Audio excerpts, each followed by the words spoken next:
same number of points as Gav Bullis. Gavin came up to me after the race and said, sort of elbowed me in the side and said, "How was that?" And I said, "Oh, Gav, he must be in the right race."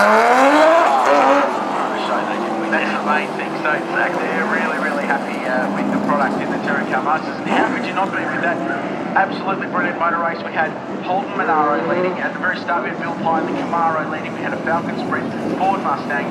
We had all sorts of cars right at the very front. And the battle is well and truly alive. In Group 2, Cameron Tilley's doing the best of the business this weekend in that Valiant Pacer, and basically on Group 1 pace as well. So he's leading the Group 2 battle with Ian McAllister alongside him. We saw Chris Stillwell having a really good dive with Trev Talbot in the XU1, and Chris was mic'd up to Channel 7 talking to Dick Johnson and Aaron Noonan for the race that will go to air today on the 7 network. And he said it was a little bit weird because not only was I hearing the commentators, but I was hearing myself back on the 3-second delay. Oh no. And he said it kind of put me off, and I had a Tirana screaming down behind me, and I was sideways and under all sorts of pressure. So it was the maddest race he's ever had, but he had a massive grin ear to ear. So that shows the kind of enjoyment these guys get, and girls, from the Touring Car Masters series.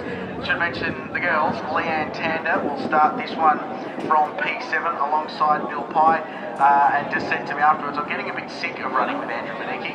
Every single race this year, it seems that they've been nose to tail. It's been a very entertaining battle. They've given each other a lot of racing room." She believes the McGrath Foundation Wilson Security XA Falcon is quicker than it has been, or that she's been able to show this weekend. So hopefully that car, for her sake, will be able to come to the front. Had a chat to Tony Edwards, who saw him dicing for the lead.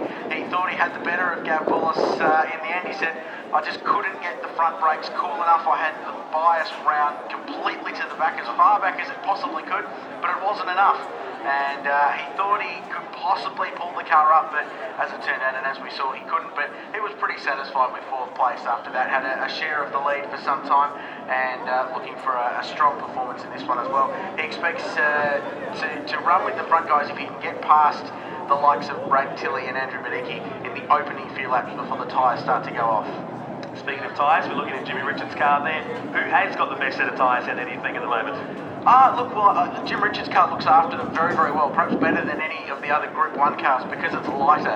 It's less powerful, but it's a lighter car, so it does look after its hoosier tyres a little bit better perhaps than the cars of John Bowe and Gavin Bullis. But I mean, really, we saw lap records from Richards today. We saw lap records from Bullis yesterday, so everyone's got a great deal of pace as we get set to start the final race in round 3 of the Touring Car Masters, presented by Autobahn. We're underway. Richards and Bowe, the legends on the front row. Brad Tilley's nailed the start, so too is Gavin Bullis. They're 3 wide. They've split the pole sitter and the other man on the front row. And Brad Tilley has absolutely nailed the start. He's side by side with Jim Richards down to 1.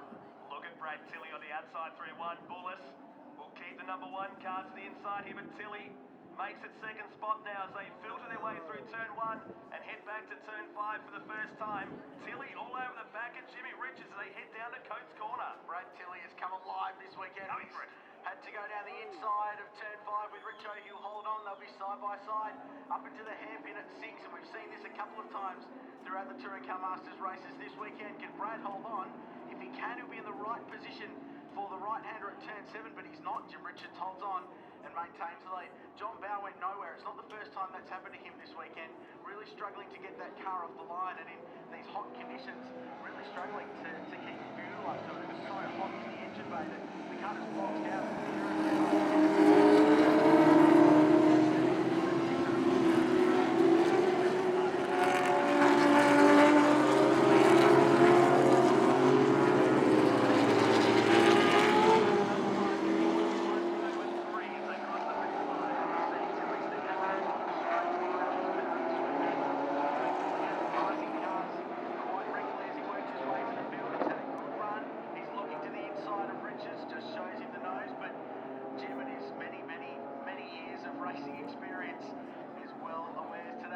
Driving it sideways just for something completely different. And Tony Edwards up 2 spots. Was that Miedeke getting sideways?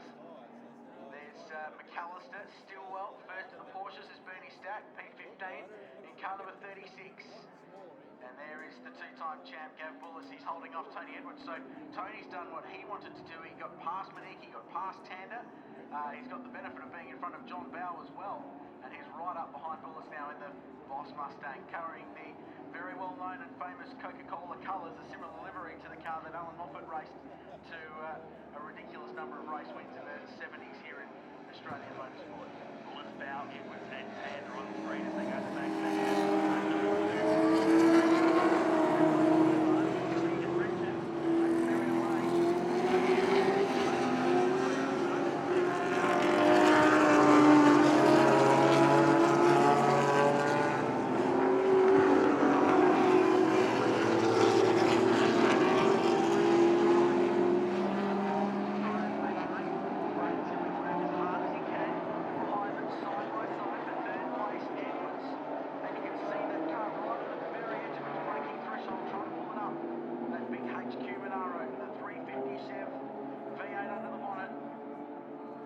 Chasing down the big V8 Mustang, the boss Mustang. He's got it written on the back of his crew shirt, Gav Bullis, the boss. He absolutely loves it, loves nothing more than picking this car up by the scruff of its neck.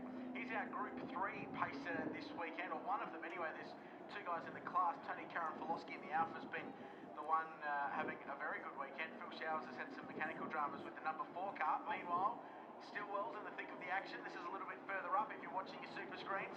The battle for 12th and 13th place between the two Monaros.